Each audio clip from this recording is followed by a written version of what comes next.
Let us talk about this problem. We are given a number n. Our task is to find factorial of n. What is factorial of n? Factorial is defined for input greater than or equal to 0 and it is multiplication of all numbers from 1 to n.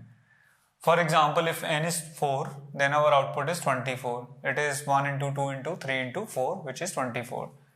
For n is equal to 6, it's 720. 1 into 2 into 3 into 4 into 5 into 6. For n equal to 0, our factorial is 1.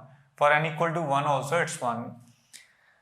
In general, we can say factorial of n is 1 into 2 into 3, multiplication of all numbers till n, and it's defined for numbers greater than or equal to 0.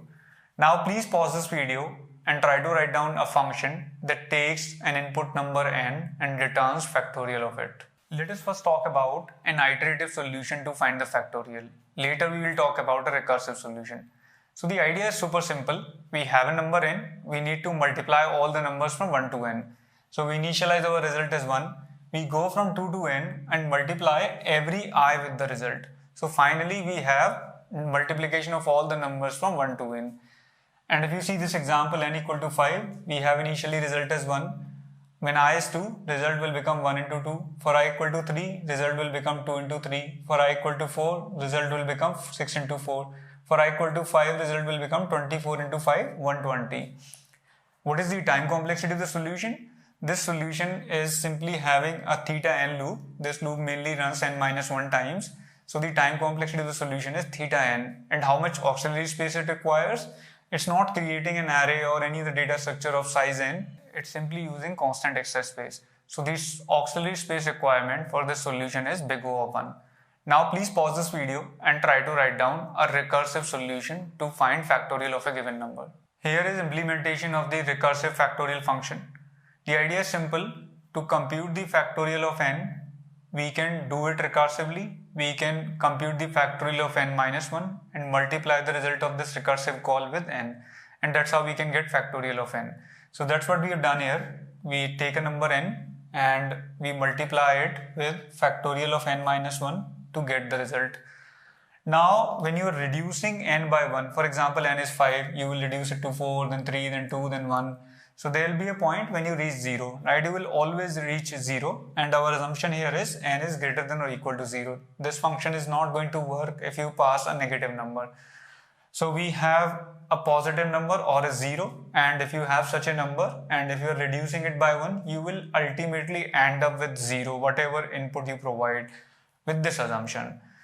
So when you reach 0, you simply return 1. That's the base case for recursion. So when you begin with factorial 5, what will happen? It will call for 5 into factorial 4. So it will mainly call for factorial 4, wait for the result to come so that it can multiply it with 5 and return the result. Factorial 4 will wait for factorial 3, 3 will wait for 2, 2 will wait for 1 and 1 will wait for 0. When the control will come here, it will fall into the base case and it will return 1 to its parent, and parent will take this 1, right, and multiply with this 1, and parent will return 1 into 1 to its parent. And now factorial 2, what it will do? It will do 2 into 1. So it will return 2 here and this expression will be replaced by 2. So factorial 3 will return 3 into 2, 6. Now factorial 4 will return 4 into 6, 24. And factorial 5 will return 5 into 24, 120. So that's how you get the factorial 5 using this recursive function. Let us now talk about time complexity of this recursive solution. So I can write the time complexity recursion formula as Tn equal to Tn minus 1 plus theta 1. You pass a variable n, it makes a recursive call for n minus 1 and then it does theta 1 or constant extra work, which is checking this condition and doing the multiplication. So I can make a recursion tree of this recurrence like this, theta 1, theta 1, theta 1, theta 1 work that you are doing at every level, and this level is for n, then for n minus 1, then for n minus 2, and at the end you have for 0. So how many levels we have? We have n plus 1 levels, and how much work we are doing at every level? Constant work. So n plus 1 into constant is theta of n. So this solution, this recursive solution also takes theta n time.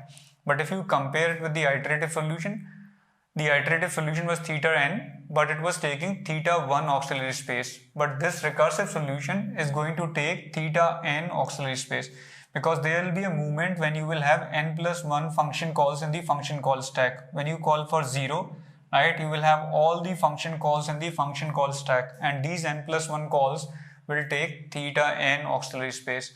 So this recursive solution requires theta n time and theta n auxiliary space. Also, this recursive solution causes extra overhead. That's why our previous iterative solution is considered better.